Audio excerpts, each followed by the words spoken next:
Welcome back, everybody, to another episode of Titans Tube. We are 2 games into the preseason, in case you haven't been paying attention. But before we get into that, you might notice we are not wearing our usual jersey attire. We got these t-shirts from a website called hangtn.com, which is a t-shirt website. They make lots of different kinds of Titans t-shirts, and they're all awesome. Such as Marigota, and Mike, can you help us out? There are no flags on the field! Yeah, thank you, Mike. Good job. All right, yeah, so go check them out. We'll put the link to the website in the description below. Thank you, guys. Also, briefly, our Fantasy League signups are now open. We still have a few spots left in both leagues. You can find the info right there. So follow the rules to sign up, and let's get in the league. Okay, moving right along to what we want to talk about. Titans so far in the preseason. Woo. Like you said, Justin, we're halfway through the preseason, sitting at a record of 1-1. I know records don't mean anything, so let's throw that aside and let's get to what we have learned so far about this team. Caleb, can I go first? Can I tell you what I've learned first? You go first. The most important thing here. Go. Speaking of the t-shirts anyway, that Marcus Mariota is looking just as good as he did last year before he broke his fibula against those hated Jacksonville Jaguars. But that's behind us now because he's looking great. He's throwing the ball well. He's running around. It looks like he hasn't lost really any step of speed, if you will. Just looking at last preseason game against Carolina, he was sharp. He was 6 for 8, 61 yards, 1 touchdown pass. That is a 135.9 passer rating. So looking good, Mariota. That is obviously the most important thing to see right now going forward. Caleb, what have you learned? What have I learned? Well, that is, I think, number 1 for sure. But what I'm learning is that we have a budding star in the secondary. I'm talking about MTSU grad himself, hometown hero Kevin Byard. Is definitely looking like he has taken some leaps and bounds in the offseason. I know he had a pretty good year last year. A lot of people were high on him. But so far in the preseason, he is looking like an all-pro. I think he's really going to take a step up this season to be a star. Yeah, for sure. Like he's making tackles in the running game. And when he picked up that fumble against Carolina, he looks like he's got some ball skills. He looks like he could be like an Ed Reed, Eric Berry type running with the football if he ever gets his hand on it. So watch out. If we can get some turnovers in his hands. He did say that he wanted to generate between 10 to 12 turnovers this year. That's a lofty goal, but yeah. Hey, shoot for the sun or shoot for the moon. It would have been in the same place today. Yeah. True. So anyways, let's move on. Justin, that's one thing I've learned. What's something else that you've learned? I've learned another thing, yes. We do have a receiver on our team that we drafted, but not in the first round, named Taywan Taylor, and we've just found out that this guy can play, and play very well, and he can contribute immediately if need be. Very encouraged to see what I've seen from Taywan Taylor. Catching the ball, running routes, even on special teams. He's been on some coverage units. He definitely, I don't even remember who used to wear number 13 anymore, because Taywan Taylor's been rocking that number. Am I right? I believe so. Caleb, you got anything else? I do.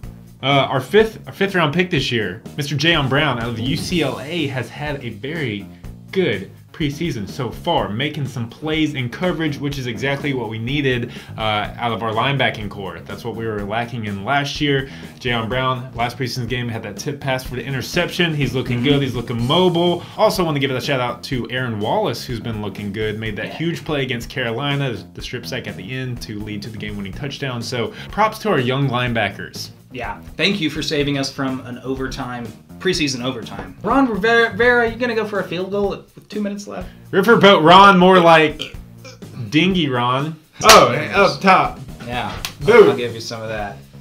Okay, so Justin, what else have you learned in the preseason about this awesome team? Let me just say, I would be remiss if we didn't mention Adoree Jackson. Guys, we found our punt returner. I mean, we thought that he would be, but yes, he just solidified that with his punt return for a touchdown against Carolina. And I know that it was called back, and you know what? It doesn't matter. You saw what he can do with the ball if he gets some space in the open field, making a guy miss right off the bat, and just blazing. 420 blazing down the sideline, outracing everybody. Dude's got some wheels, and yeah, he needs to be our full-time punt and kick returner for all I care. Do it. Thank goodness, I've been waiting for someone like this in the kick return game. For sure, and I've seen him contribute too in coverage. I've seen him close on some ball carriers, whether it's running backs or receivers. I mean, he's made some nice tackles in the open field as well. that's still going to be an area where he can improve on sooner, hopefully sooner rather than later. But it's all right. We found a dynamic punt returner, and yeah, he's gonna be a baller. Dynamite dollar. Yeah. So far we've got a lot of rookies happening. Caleb, do you have any other rookies that you're liking and standing out? I do. I got a name for you. Janu.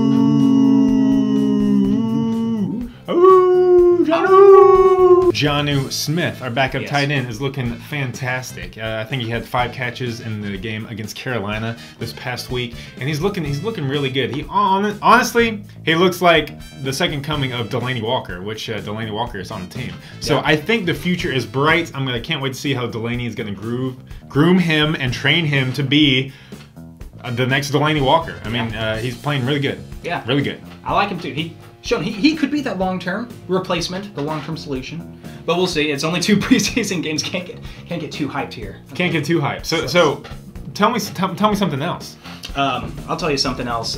Where has Khalfani Muhammad been? Our 7th round draft pick. A lot of people thought this guy was gonna come in and be our 3rd running back behind Murray and Henry. But lo and behold, it's this man called David Fluellen. He's been on our practice squad for the past couple of years. He's sticking around, showing that he wants to be on this team and play football, and the coaches are rewarding him. We've seen him come in these first 2 games and play more than, I think, any other running back on the team. And he's producing. He had a really nice long run against Carolina, and he scored a touchdown, the game-winning touchdown. And he contributes on special teams as well. I think the flu season will be infectious amongst and around the team as our 3rd starting running back. I think he is in line to win that job from what we've seen.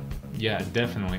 Pretty much already, I would say, solidified that role with the disappearance of Khalfani Muhammad. Yeah, he's maybe fallen out of favor, but he's kind of getting buried on the depth chart. Even a guy named Akeem Judd, who I'm not really expecting to make the roster, has been playing more than Khalfani. So yeah, but I think what's really separating Fluellen from the rest of the group is his play, not only in the running game, but his special teams work. He's had some good special teams plays so far this preseason, which I think coaches love to see that out of a backup running back. For sure. And they of course, every coach on our team wants to see a good blocker too. So I think he can provide some good pass blocking as well.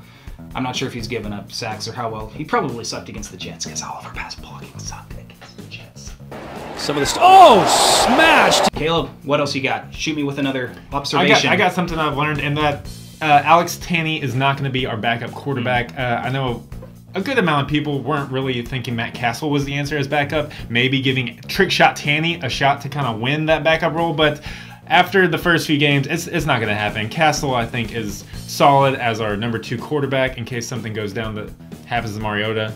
Heaven forbid again, but I don't think Tanney is going to be the answer unless there's a big turnaround before the preseason ends, which I just don't see happening. So I think that's a good thing. I don't think Tanney has the skills we need to carry the team if that situation arises. What's something else you've learned, Justin?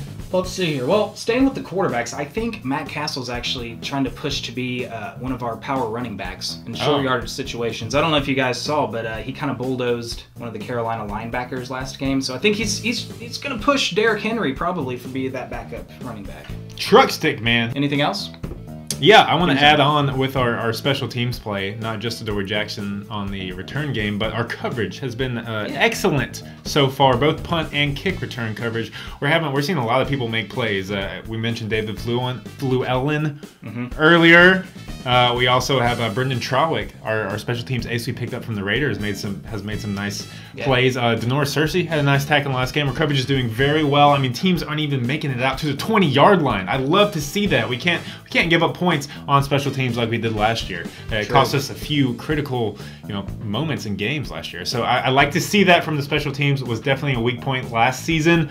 Looks like we're starting to turn that around on both sides of the ball. I like it. Return game and coverage game. So keep it up, special teams. Give them a round of applause. All right.